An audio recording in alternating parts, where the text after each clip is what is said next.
yose nshimira Imana ko nayimenye, nshimira Imana ko yanyishuriye nkayimenya. Hari igihe umubyeyi abyara abana akifuza ko bamenya Imana ariko atabiba. Ni impamvu ikomeye, ni umugisha ukomeye, ni umugisha ukomeye kwishurirwa urukundo rwa Yesu. Ni nabyo itorero twakabaye dushima byonyine, tukabwira Yesu ngo turagushimira ko twakumenye. Haleluya! Ibisambo bibiri byari ku musaraba, kimwe kiramumenya ngo ikindi nticyamumenya. Muri iri byavuga ngo yarabutswe aranezerwa. N'urukundo rw'Imana ninde wabyishura? Imana ibenguka umukozi isize bose. Kaduse haleluya! Imana ica ku rwuririro ikabenguka umugore isize umugabo. Imana iza mu cyaro ikabenguka abadafite isize abatunzi.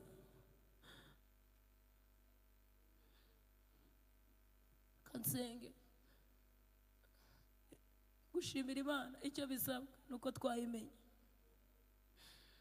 Umuntu wese wamenye Imana arabyuka mu gitondo akumva afite impamvu zo kwishima.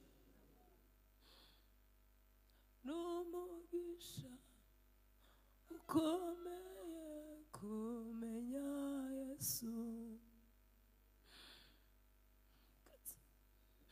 Imana umuntu wese wicaye muri uru rusengero ubwenge bwe bugatekereza gusenga Imana no kuyikorera, ukaba uri mu bakandida Imana yatuma ngo uzajye kunkorera Kacyiru.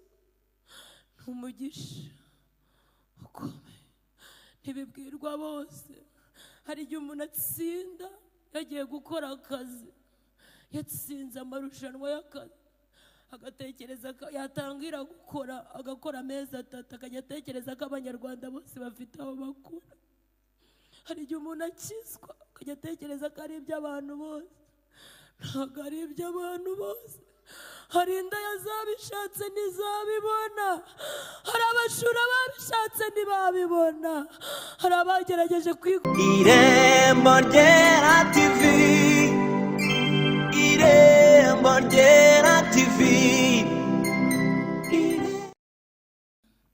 Ku bashyitsi nitwa Claudette Mukahirwa, ndi umugore nk'uko babivuze, nsengera kuri iri torero. Dushimiye Yesu uduhaye amahirwe yo kumuvuga. Dusome ijambo ry'Imana, Zaburi 150 umurongo wa 1 n'uwa 2. Turi mu giterane cyateguwe n'itorero cyitwa Rwanda Shima Imana. Imana ihimbazwe. Nari mvuze ngo Imana ihimbazwe. Dusome mu izina rya Yesu.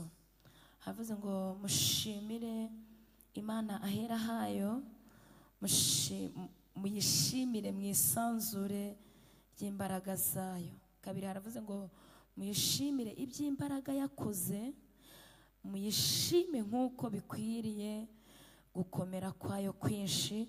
Imana ihimbazwe. Hepfo haravuze ngo ibihumeka byose bishime Uwiteka. Haleluya! Ntabwo ndi mukuru cyane, ariko iyo mu Rwanda tuvuze ngo Rwanda Shima Imana, tuba tuvuze ko abanyarwanda bafite impamvu ziremereye zo gushima Imana. Ntabwo ndi buvuge ibintu byinshi, ndashaka kuvuga ibintu nka 3 gusa bishingiye ku ngingo 3. Iya mbere ni impamvu zo gushima Imana. Nta nubwo ndi bujye kure, ndagaruka kuri nkeya abaririmbyi baririmbye. Hanyuma mvuge n'ibintu nka 6 kandi muri make bisaba kugira ngo umuntu ashime Imana. Hanyuma mvuge na karitsiye umuntu yicaramo kugira ngo ayishime. Hanyuma dusenge. Haleluya! Impamvu zikomeye zituma dushima Imana zirahari. Korali Kabeza bavuze ngo dushimire Imana imbabazi zayo. Hari indirimbo integuza baririmbye bavuze ngo kera hanjye nitujya gushima Imana nta muntu ufite ubushobozi bwo gushima Imana ataribuka kera he, kuko umuntu wese muri twe afite kera he, kandi kera hacu habonetsemo imbabazi zidasanzwe z'Imana. Integuza mu mbabarire ndabakunda. Hari indi ndirimbo bajya baririmba bakavuga ngo twebwe ngo isanga umuntu mu byaha nimwice. Ni Imana y'imbabazi nyinshi ku rwego isanga umuntu mu byaha nimwice, ngo ahubwo yaba arwaye ikamukiza. Ni impamvu ziremereye zo gushima Imana. Kandi umva ukuntu umwanditsi Yobu yavuze muri 34:14 yavuze ngo Imana ngo yakwitegereza abantu ikisubiranira umwuka ngo wabo ngo no guhumeka, ngo ibyaremwe byose byapfira rimwe. Bivuze ngo abantu bariho bose bakwiriye gushima Imana, kubera ko twese impamvu twitwa abantu nuko dufite umwuka. Ibyisubiraniye waba umukungugu, niko Yobu avuze. Haravuze ngo iramutse yisubiranye umwuka no guhumeka, ngo ibyaremwe byose byatangira bibinyo, ababyibushye n'abananutse, inzobe n'ibikara, abisize n'abatarabonye uburyo bwo kwisiga, abarara muri etaje n'abarara mu cyumba kimwe, byose byakwisubirana. Imana iramutse yisubiranira umwuka no guhumeka, izina witwa ry'ubukire ryaba rirangiye ukitwa intumbi. Dushimiye Yesu utasubiranye umwuka. Nubwo ufite ibibazo ariko uriho, kandi reka mbabwire ibibazo ni iby'abariho. Umuntu urindara nta kibazo afite. Haleluya! Dushatse twafata umwanya tugashimira Imana ko dufite ibibazo, kuko uri muzima utekereza neza. Niyo mpamvu ufite. Umuntu wagiye Karahese nta bibazo afite, umuntu wagiye Indera nta bibazo afite, umuntu baherekeje Rusororo nta bibazo afite. Dushimiye Yesu ko dufite ibibazo, kandi wabona mutanyumvise. Hari umuntu ufite ibyifuzo hano? Dushimiye Yesu ko dufite ibyifuzo. Haleluya! Dushimira Imana nk'uko bikwiriye gukomera kwayo. Imana ifata umukire ikamutwara igasiga umukene w'umunyagataro. Dushimiye Imana yuko bikwiriye gukomera kwayo. Imana irakomeye. Imana ifata umubyeyi agapfa ari kubyara agasiga uruhinja, papa w'umwana adafite uko amureresha, yabuze ahantu amwonyesha, akavuga ati twari tuje gushimira Imana ko yamutwaye.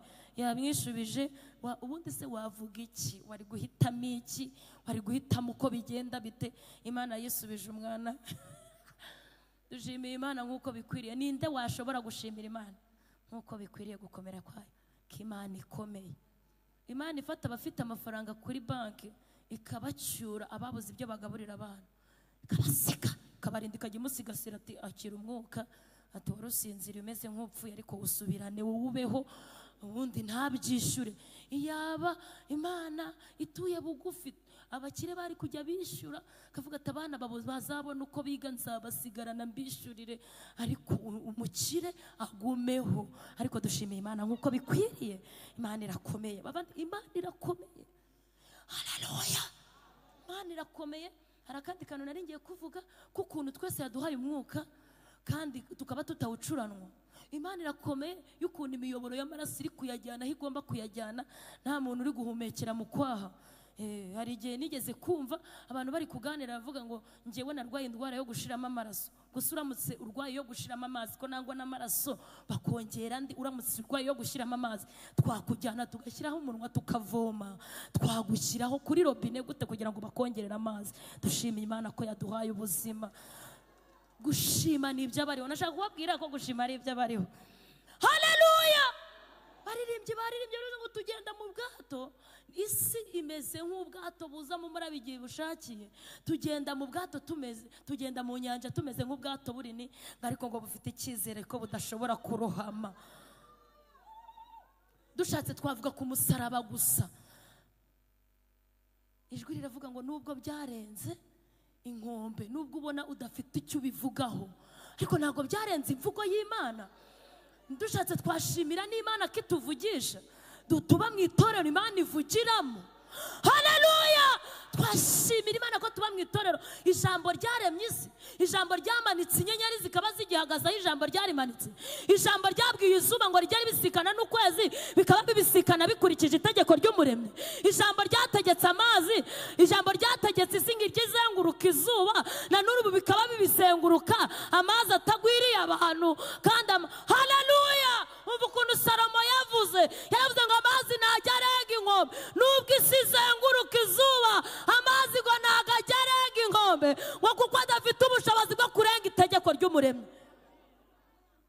Nyine ukaba uturanye n'ikivu nk'uko hariya akaba ari abaturage, icyabara y'ikivu, isi ikazenguruka izuba amazi ntagwire abaturage, ngo kubera iki? Ngo amazi ntajya arenga inkombe, ngo kuko atarenga itegeko ry'umwami. Ntago amazi, ntago imbaraga z'ibikurwanya zarenga ijambo, ntago imbaraga z'abarozi zarenga ijambo. Haleluya. Hari ibintu byabitegetse bibaho. Hanyuma reka mvuga ibintu bidusabwa kugira ngo dushime, hanyuma dusenge. Icya mbere, kugira ngo dushime Imana, ashaka kubabwira ko twese dufite impamvu zo gushima Imana. Iyo mutwite se murya amagufa? Murya amagufa ko mubyara abana bafite amagufa? Murya imisatsi se? Biva hese? Dushimiye Imana. Hari igihe umuntu ajya gushima Imana ngo bajyeyo, umwuka w'umugore bita Mikali nyine ukabatera ngo nibajye, ngo niba bazi icyo Imana yabagiriye, nawe yarakikugiriye. Wenda Imana ntiguha ibyo uri kwifuza, ariko yaguha ibyo utifuzaga kandi ukeneye. Gusa wakugurisha umwuka, wakugurisha amazi se ku gipimo gikwiriye, gusa mu kanya amazi azamutse akaba menshi, cyangwa umuriro ukakuzamukana ukaba mwinshi, sirikwi ikagufata. Atiyishwe n'umuriro ngo wamuzamukanye ugera muri 41. Dushimiye Imana ko yatanze ubuzima. Impamvu zo gushima ni iz'abariho, kandi niwumva umwuka uguteye kudashima ujye ububwira ati mu izina rya Yesu ndiho, nubwo ntariho nk'uko numvaga mbyifuza ariko ndiho. Haleluya. Impamvu hanyuma icyo bisaba ngo dushime Imana, icya mbere ni umutima uca bugufi, umutima wicisha bugufi kandi w'ukuri. Kugira ngo umuntu abashe gushima Imana nuko aba afite umutima wicisha bugufi kandi w'ukuri, wuzuye umwuka wera. Yohana ubutumwa bwiza ibice 4 23 24 yaravuze ngo, Yohana abyandika, ni inkuru y'umusamariyakazi, ntabwo tujyamo. Yaravuze ngo abantu bakwiriye gusenga, abantu bakwiriye gushimira Imana mu mwuka no mu kuri. Umuntu wese nujya wumva uri umukene w'amashimwe, ni ikibazo cy'uko uba mu ruhu cyangwa mu mubiri. Nari mvuze umuntu wese uri mu mubiri ntabwo abona impamvu zo gushima, ariko umuntu wese unyarukiye mu mwuka, hari karitsiye umuntu anyarukiramo. Haleluya.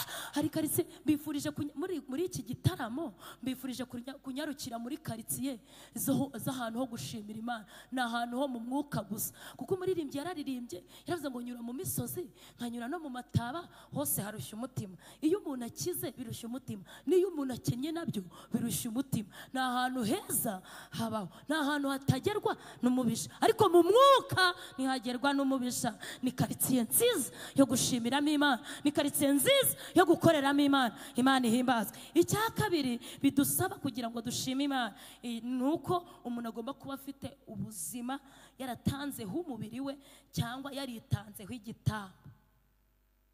Imana ntabwo ikeneye ko tuyishimisha amafaranga twe dusigaye.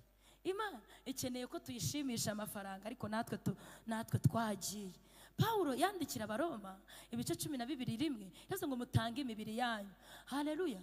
Muzi wari wajya gutura Imana, umubiri ukakubuza gutura, ukajya uvunjisha, ukabona umuntu yahengamye ari kuvunja. Kubera iki? Ibyo atanga nibye, ariko umunsi yihaye Imana. Muranyumvise? Igihe tuziha Imana nk'ibitambo, ibyo tuzatura n'iby'Imana. Duherutse gukora igitaramo turi gusengera iki giterane, umudamu aza kutwigisha aranezeza, aravuga ngo ndashimira Imana ko mperutse guhomba 2,000,000. Uza akantu yakurikijeho, yaravuze ngo ndashimira Imana ko nabonye 1,000,000 zihomba, atari kuba itazihaye ntago zahomba.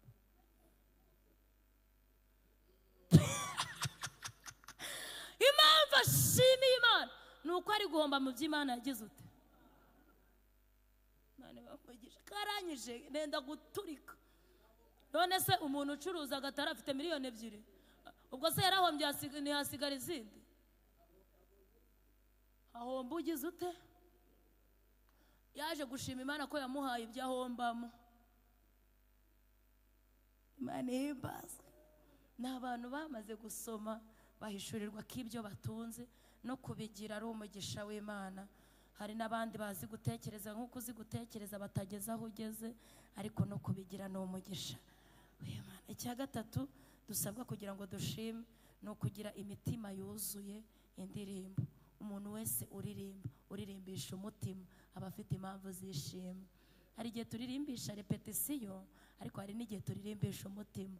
Muririmbyi yaravuze ngo umutima uraririmba yuko nabohowe rwose.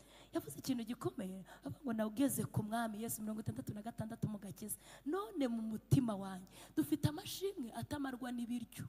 Hari igihe umuntu ashima kubera umuceri, uko umuceri ugabanuka muri stoke nawe akagabanuka. Ariko Yesu umuntu wageze ku musaraba afite impamvu zo gushima n'ibiryo bitabonetse. Haleluya! Umuntu wageze aririmbisha umutima n'igihe bitabonetse, akabibwira ati ntago warenze ijambo. Twavuganye n'Imana nubwo dushonje twaravuganye n'Imana. Akavugana n'inzara, akaba afite amagambo yo kubwira inzara, akabibwira ati uko winjiye muri iyi nzu niko uzasohoka, umutima ukaririmba. Haleluya! Hari abantu bafite amasaha inshinge ziri kugenda. Namwe mwabibonye ko inshinge ziri kugenda, niko n'ibihe bibisikana ku muntu. Ntago ukuriye kumarwa amashimwe n'ibihuri gucamo, ukuriye no gushima Imana mu bihuri gucamo, kuko uko urushinge rugenda niko n'ibihe bisimburana ku muntu. Uko bwije bugacya niko n'amanywa ajya ahamagarana nijoro bigasimburanya ku buzima bw'umuntu. Ukuriye gushima nijoro ugashima no ku manywa. Imana ihimbazwe. Hanyuma icya kane gituma dushima, dusabwa kugira ngo dushime Imana, nuko tuba, icya kane dusabwa nukubaho ubuzima bwera kandi butunganira Imana.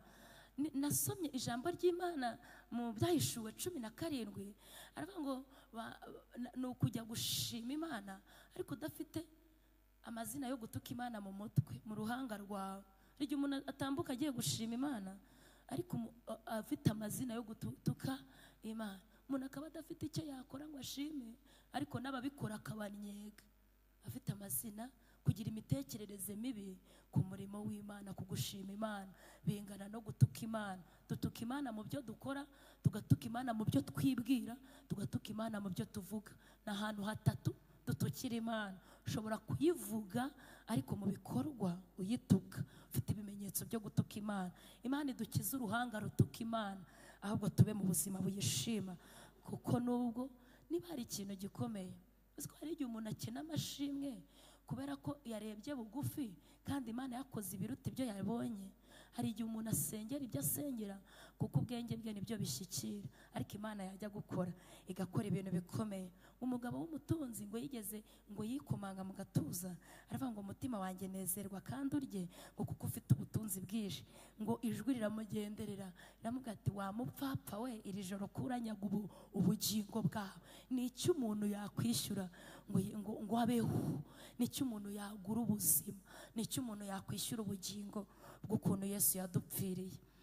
Ni iki umuntu yatanga ngo aho umuntu guhishurirwa Yesu uretse ubuntu bw'Imana butangaje?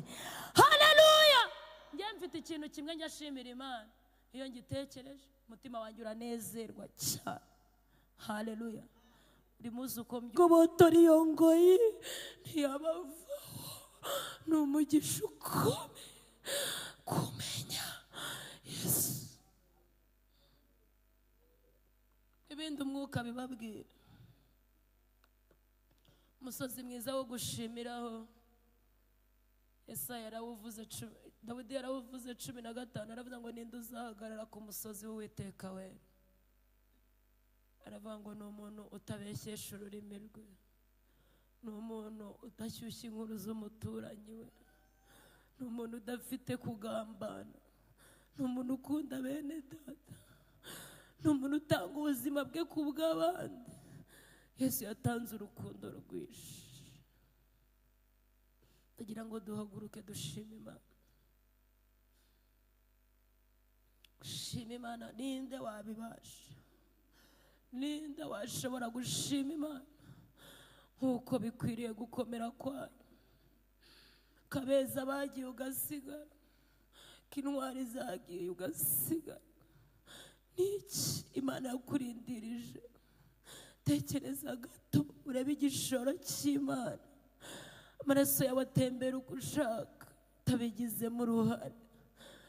Ubuzima bwawe bugenda neza, nta kintu wishyura. Usuye sehashika gato wabona impamvu, ugiye Rusororo gato wabona impamvu. Kabeza bararirimbye ngo none kubw'iyo mpamvu z'imbabazi z'Imana nawuze winjire mu gitaramo cy'abayishima, winjire mu mugabane wabemerewe kuyishima, kuko bafite umutima wo guhura na Yesu. Hanyuma reka ntumire Mushumba Bosco dusenga. Niba hari umuntu uhisemo gukizwa kugira ngo ahishurirwe iyo Mana n'ubuntu bw'Imana, azamura ikiganza gutya, nawe yinjire mu gitaramo cy'abashima Imana. Afite umutima, afite ibisabwa byose byamemerewe gushima. Niba arimo azamura ikiganza, ugiriwe ubwo buntu n'Imana bw'uko imutumiye uyu munsi kwinjira mu gitaramo. Imana ibaha umugisha. Ni benshi Yesu abahamagaye. Imana ibagiriye ubuntu. Muzamure ibiganza, mutera intambwe, muze tubasengere. Imana ibaha umugisha. Abantu Yesu atumiye kugira ngo binjire bafite ibisabwa byo kuyishima. Imana ibaha umugisha. Namwe nawe waguye mu byaha, ufite ibikorwa byatutse Imana yakuremye, yarabikurindanye. Yagusanze uri umugome, irabikurindana.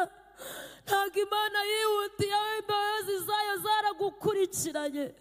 Nawe tera intambwe uze dushimane Imana, ariko ufite umutima uyishima, Imana itabona uyirwanya. Imana ibaha umugisha. Namwe nawe Imana iguha umugisha. Nawe tera intambwe, Imana ikwinjize mu bana bayo bakwiriye kuyishima. Reka tubashimire Imana. Niba byaborohera muce bugufi, hanyuma dusenga Imana. N'undi wese waba wumva iki ni igihe cyawe Imana iguhaye. Mana utagushima ninde? Tagushima nuwahe? Tagushima. Irembo Ryera TV, Irembo Ryera TV, Irembo Ryera TV.